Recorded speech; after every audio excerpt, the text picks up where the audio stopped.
Il est des rencontres qui, sans bruit, sans éclat apparent, changent le corps d'une vie plus sûrement que les décisions les plus solennelles.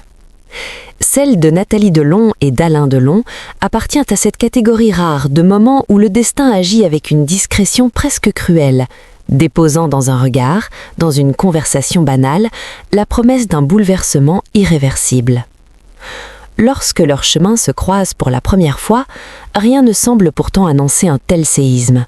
Alain Delon est alors fiancé à Romy Schneider, l'une des actrices les plus aimées d'Europe, et tout autour d'eux, le monde du cinéma croit déjà connaître la fin de l'histoire avant même qu'elle ne commence. Nous sommes au début des années 60. Le cinéma européen vit une période de fièvre créative et Paris est devenu un carrefour où se rencontrent artistes, écrivains, acteurs et producteurs venus de tous les horizons. Alain Delon, jeune comédien en pleine ascension, incarne déjà ce mélange unique de beauté froide et de fragilité intérieure qui fascine les réalisateurs. Son couple avec Romy Schneider est scruté comme un conte moderne. On parle d'eux comme d'un avenir assuré, d'un mariage inévitable, d'une alliance entre deux mythes naissants.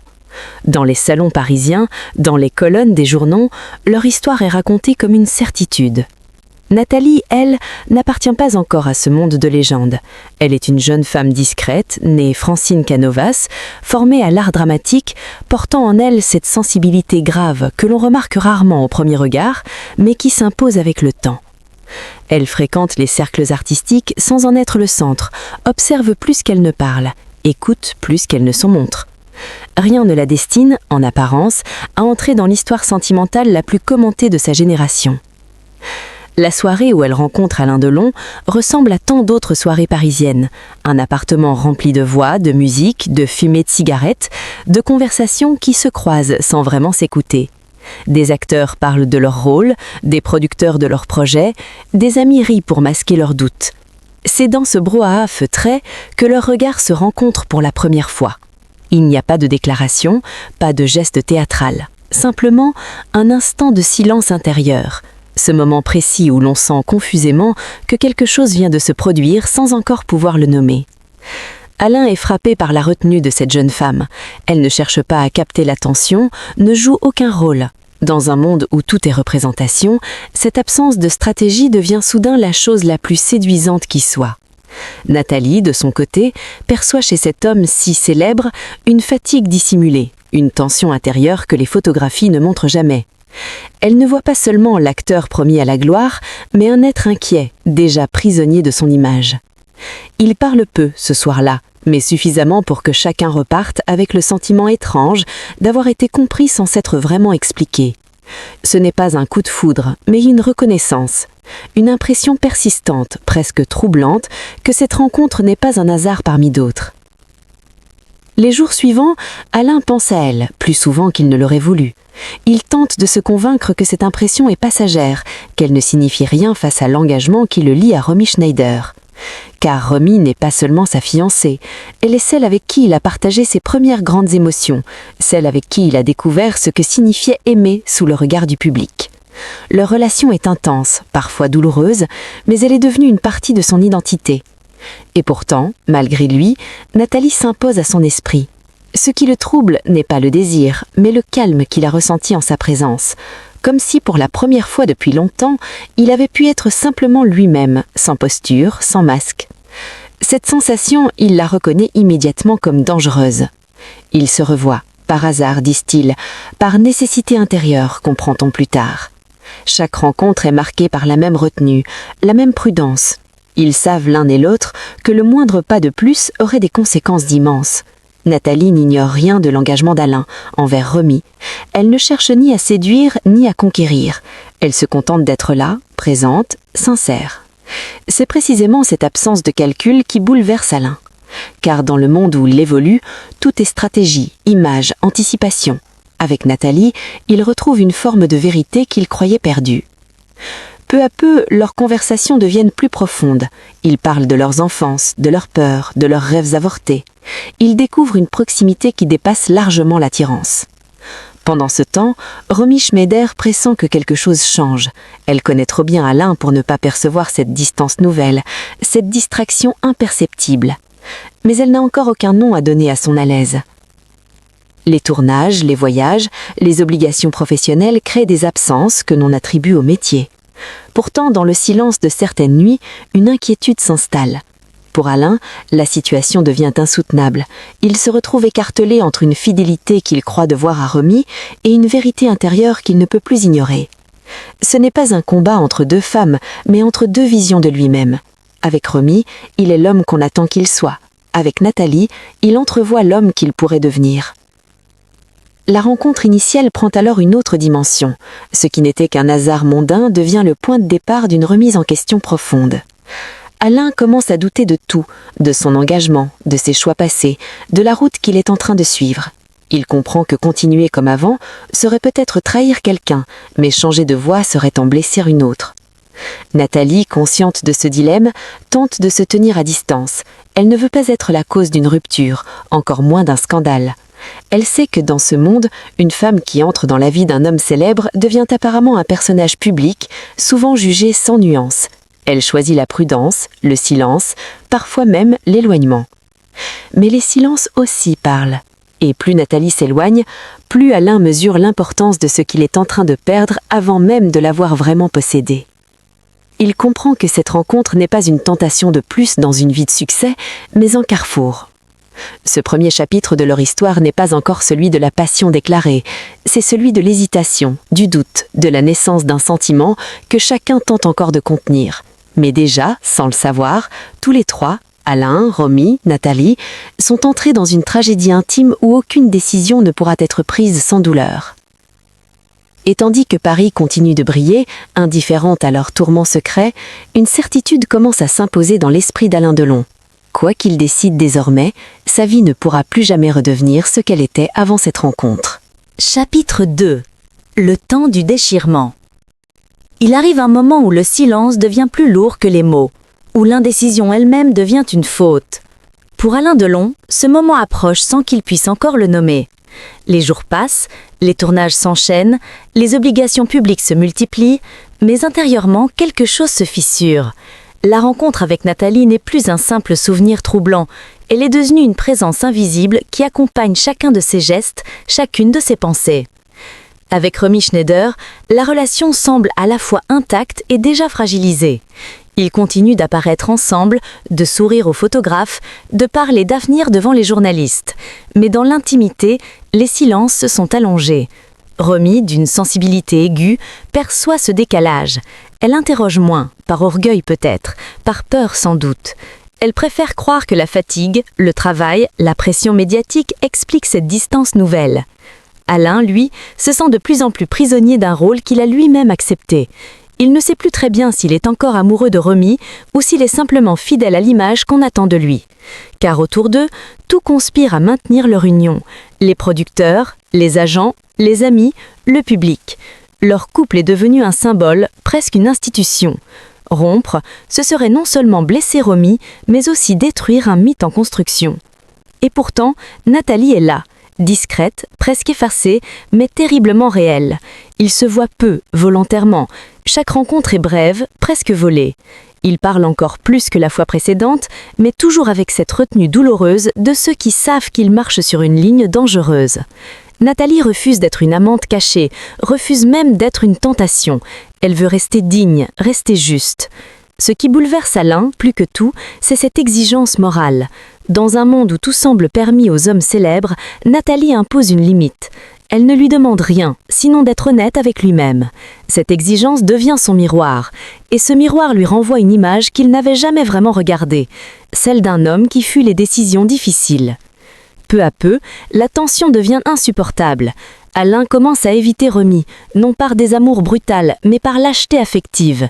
Il repousse les conversations sérieuses, diffère les projets communs, se réfugie dans le travail. Romy, de son côté, s'enferme dans une inquiétude silencieuse.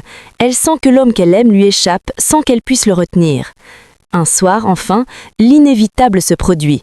Une conversation longtemps repoussée éclate. Les mots sont hésitants, maladroits, parfois cruels sans le vouloir. Alain ne prononce pas le nom de Nathalie.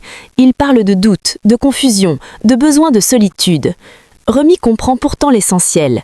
Ce qu'elle affronte n'est pas une crise passagère, mais une rupture intérieure déjà consommée. Cette nuit-là, Romy pleure longtemps, non seulement l'homme qu'elle risque de perdre, mais aussi l'avenir qu'elle avait imaginé, la famille qu'elle espérait, la stabilité qu'elle avait cru trouver après tant d'années de carrière précoce. Elle ressent une humiliation sourde, celle d'être quittée sans même être officiellement quittée. Pour Alain, la douleur n'est pas moindre, mais elle est différente. Il se sent coupable, lâche, incapable de réparer ce qu'il est en train de briser. Il comprend que son hésitation a déjà causé plus de souffrance qu'une décision franche n'en aurait causé. Et pourtant, il ne peut plus revenir en arrière. Quelque chose en lui s'est déjà détaché. Lorsque la rupture est finalement officialisée, elle tombe comme un choc dans le monde du cinéma. Les journaux parlent de trahison, de drame sentimental, de scandale.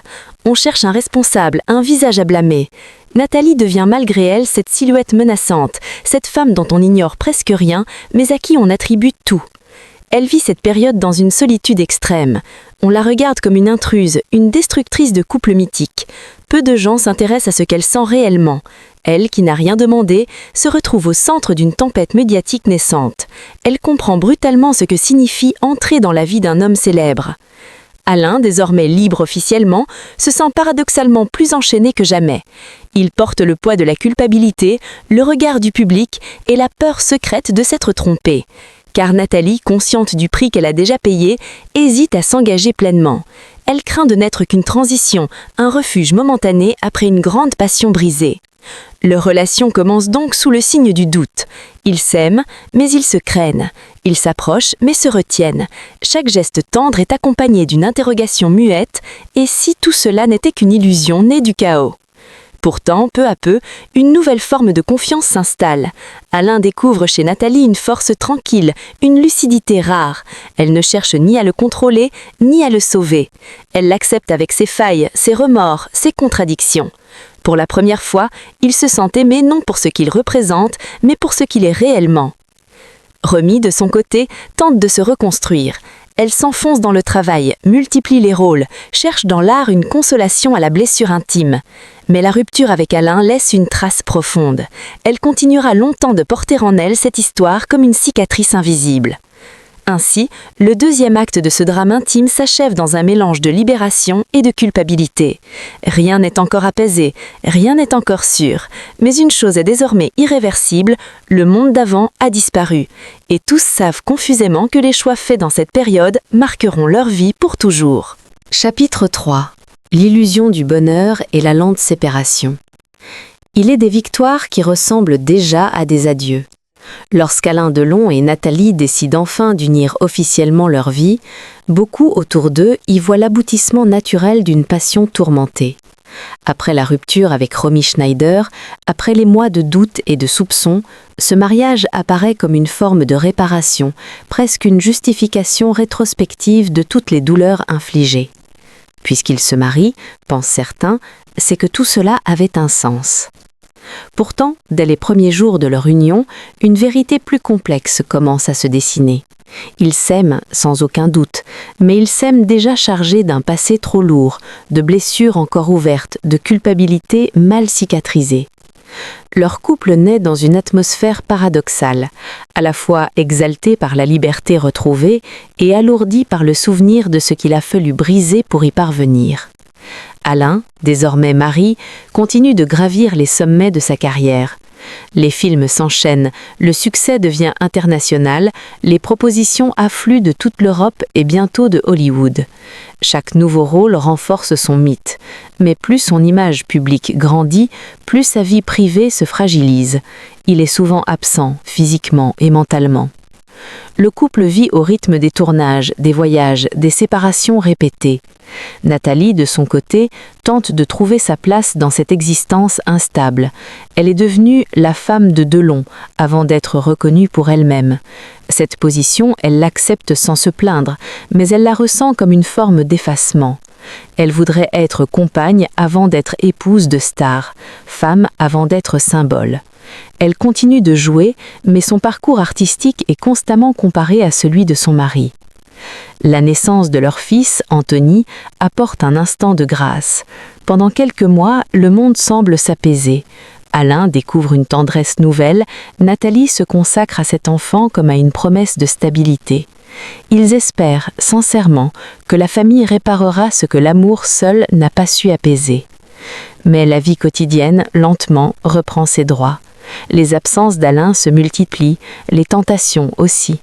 La célébrité avec son cortège d'admiration, d'occasions, de rencontres, exerce sur lui une attraction constante.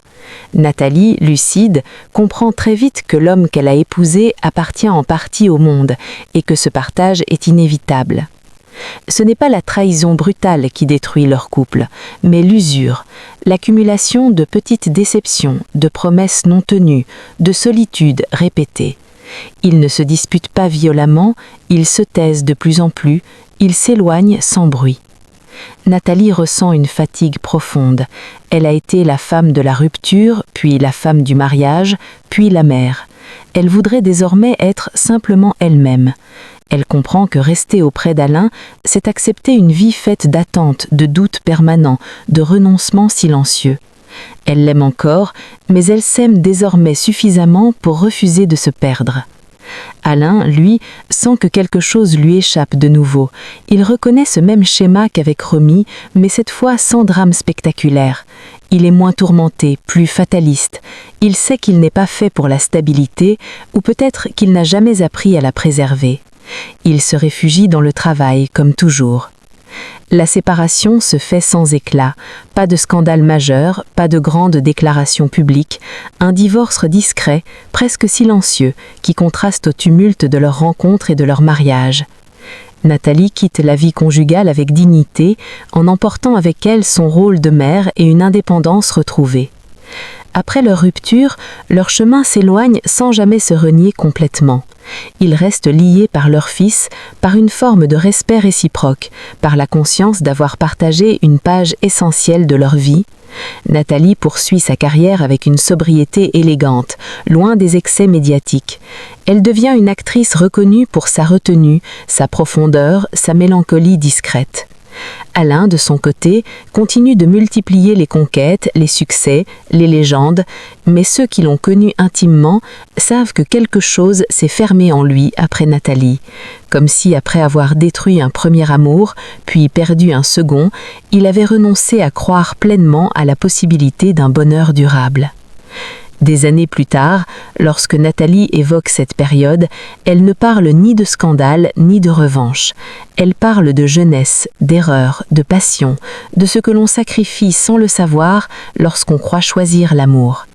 Elle sait que sa rencontre avec Alain a changé sa vie, mais elle sait aussi que cette rencontre n'aurait jamais pu lui offrir la paix. Ainsi s'achève cette histoire, non dans le fracas des drames, mais dans la douceur amère des souvenirs.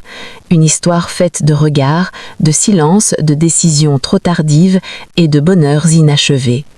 Une histoire qui rappelle que même chez les êtres les plus admirés, l'amour reste une aventure fragile, souvent plus douloureuse que glorieuse.